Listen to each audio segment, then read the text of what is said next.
The Senate will please come to order. We're returning from a brief recess due to a technical issue. We have for third reading S10 and an amendment offered by the senator from Franklin.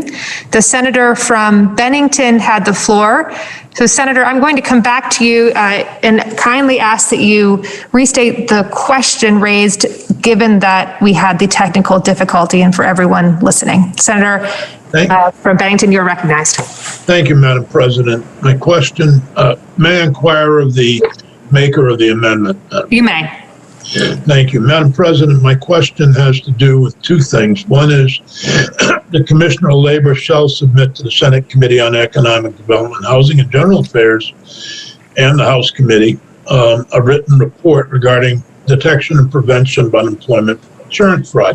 Does the Commissioner support this provision of the bill or of the amendment?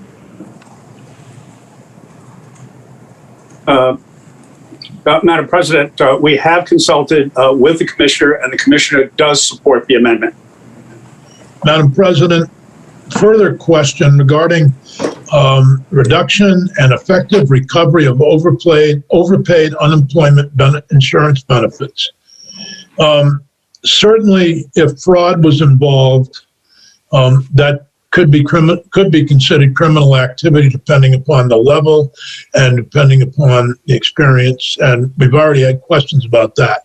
My concern, Madam President, is several constituents who've contacted me where the department says they were overpaid.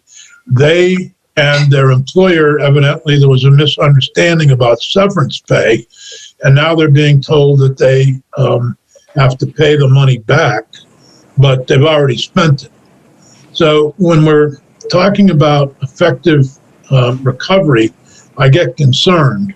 And I'm sure there are many other people in that same boat who, through no fault of their own, received unemployment checks that were later determined that they didn't deserve for one reason or another. I'm really concerned about that group. The other issue that I'm concerned about that the reporter may be willing to tackle is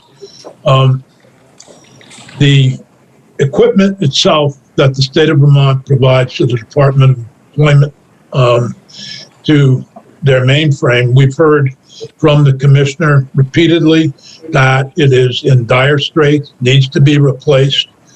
And I would think that would be a fairly easy report to make since he's done it several times and we've not been able to accommodate him in redoing the system. And that's part of the reason for many of the mistakes that have been made. So I wonder if that was taken into consideration in drafting this amendment. It was, Madam President. Bear in mind that the object of this amendment is not to attempt to devise a mechanism to punish innocent Vermonters who've made a mistake, particularly a mistake that may be caused by inadequate communication from the department or by rules or regulations that are at best opaque. And we recognize that possibility. And that's why in the amendment, among the studies, among the things that are included in the report back, is the extent to which overpayments flagged as fraud are attributable to intentional fraud as opposed to the claimant's mistake, the claimant's misunderstanding of unemployment insurance rules and requirements, or a miscommunication by department staff person. The purpose also included in the report is to determine when it may be appropriate to refer unemployment insurance fraud for criminal prosecution, but at the same time, it includes provisions for improving the department's ability to prevent, reduce, collect overpayments of benefits, including hiring additional staff and making any improvements to technology and training, to identify instances in which an individual's liability for overpayment could potentially be reduced or waived, such as when the claimant is not at fault or the overpayment results from a mistake or a lack of understanding regarding unemployment insurance rules and the criteria, if any, the department would employ to determine whether a reduction or waiver is appropriate. In other words, we put in here specific measures to ask the department to look at whether or not its communication with claimants, both written and oral, need improvement in order to prevent improper payments from occurring in the first place. And then we provided a mechanism so that, again, they can recommend to us when something happens like this, that is a result perhaps of the kind of case that you're referred to, where these penalties can be waived. Thank you, Madam President. Thank you to the reporter. Madam President, I'd just add, it's unfortunate this is third reading. There's not time to really amend an amendment, but I think the amendment should also look at the employer and some of the information they provide to their employees. For example, the case that I raised, the employer seemed to indicate to the employees that they would be eligible for unemployment, and the severance pay wouldn't affect that. So I think that in this case anyway, the employers may be giving misinformation. Thank you, Senator. Thank you, Madam President.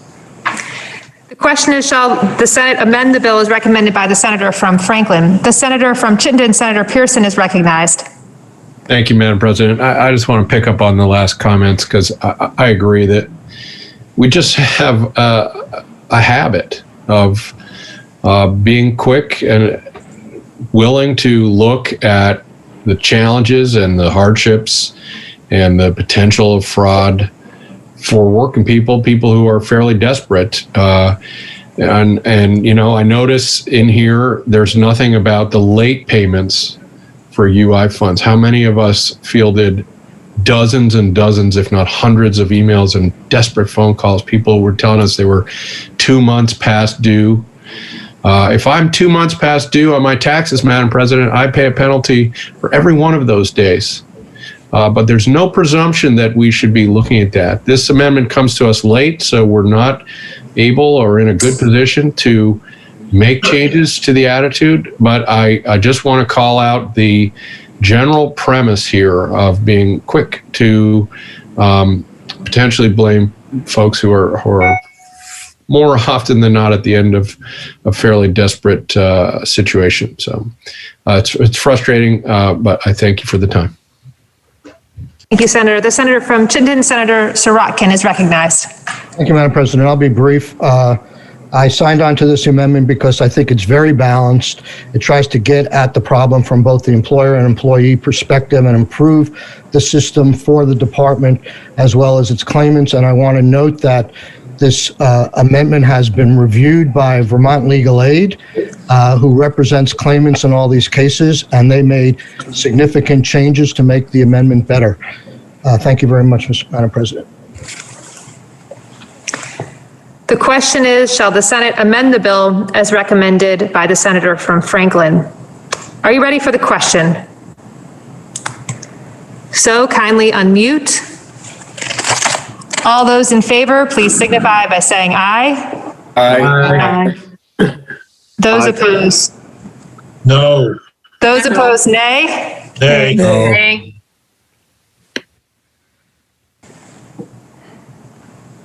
The ayes appear to have it.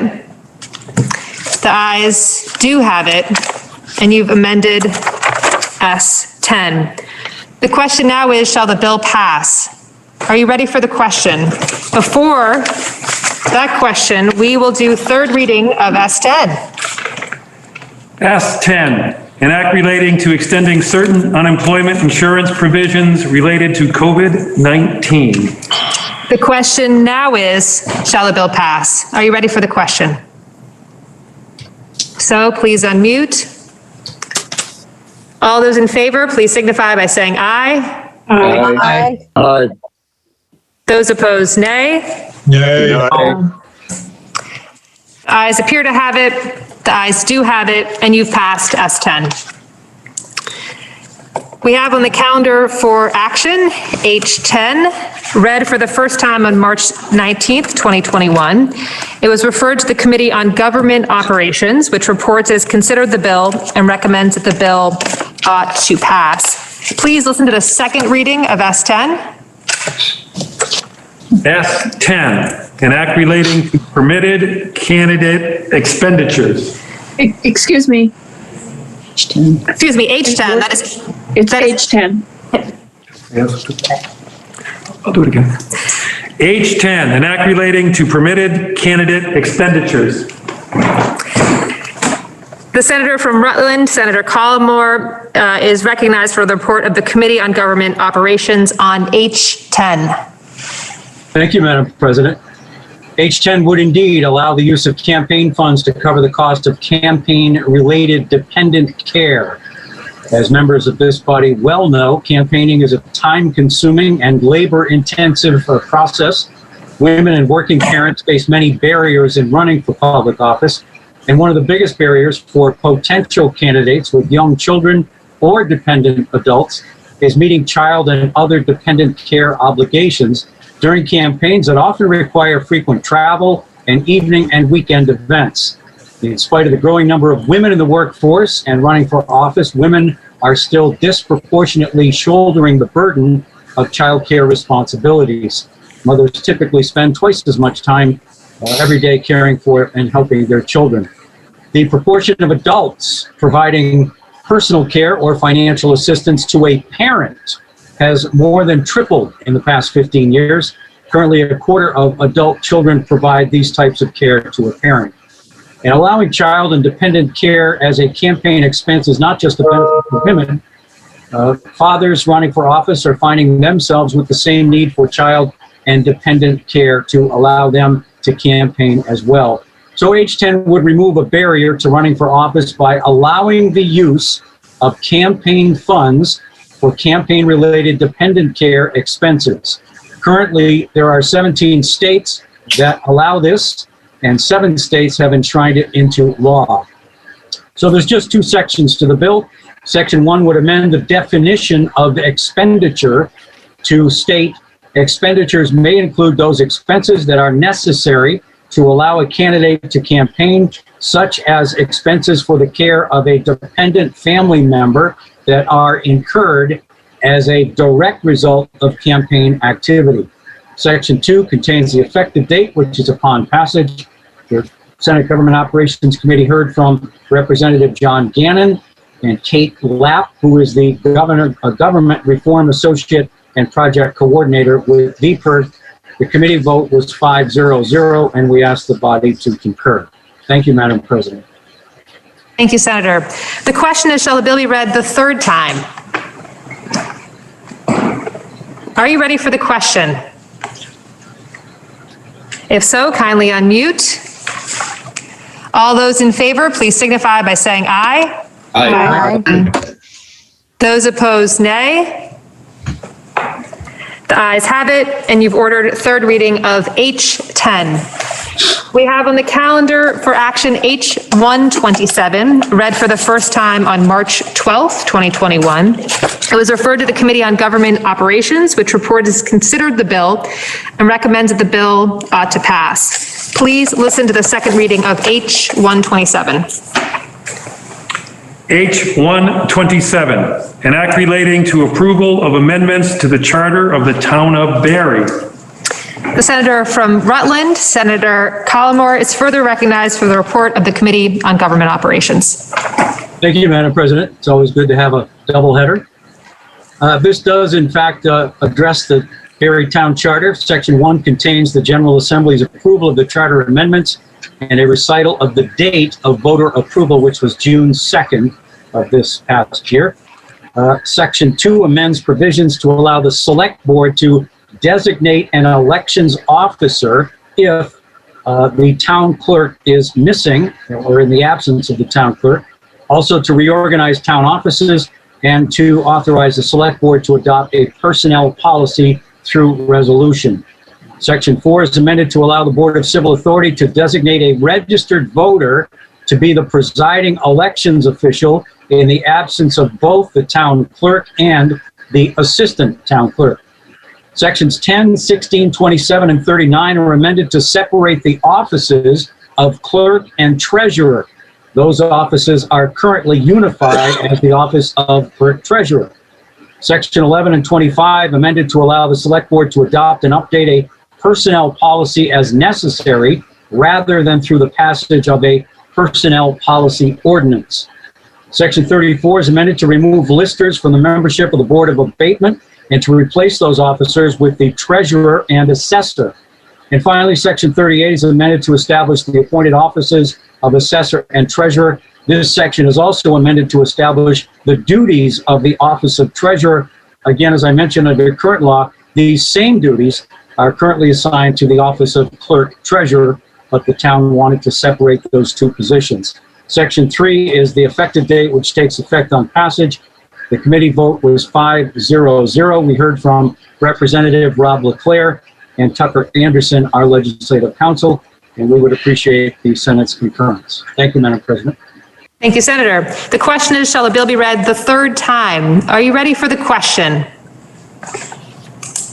So kindly unmute. All those in favor, please signify by saying aye. Aye. Those opposed, nay. The ayes have it, and you've ordered third reading of H 127. This completes the orders of the day. The senator from Wyndham is recognized. Thank you, Madam President. Pending announcements, I move that we stand in adjournment until Thursday, April 1st at 1 p.m. The senator from Wyndham has moved that subject to any announcements, the Senate do adjourn until Thursday, April 1st at 1 p.m. Are there any announcements? The senator from Bennington, Senator Campion, is recognized. Thanks, Madam President. Senate Education will meet 15 minutes after the fall of the gavel. The senator from Wyndham is recognized. Thank you, Madam President. Senate Government Operations will meet at 2:15. The senator from Caledonia, Senator Benning, is recognized. Madam President, institutions will meet at 2:15. The senator from Washington is recognized. Thank you, Madam President. Senate Finance will meet at 2:15. Thank you, Senator. The senior senator from Caledonia is recognized. Thank you, Madam President. Appropriations will meet 15 minutes after the fall of the gavel. Thank you. Thank you. The senator from Addison is recognized. Senate Natural Resources and Energy meets tomorrow morning at 9 a.m. Thank you, Madam President. Thank you. Are there any further announcements? The senator from Wyndham has moved that subject to any announcements, the Senate adjourn until Thursday, April 1st at 1 p.m. Are you ready for the question? So kindly unmute. All those in favor, please signify by saying aye. Aye. Those opposed, nay. The ayes have it, and the Senate stands adjourned until Thursday, April 1st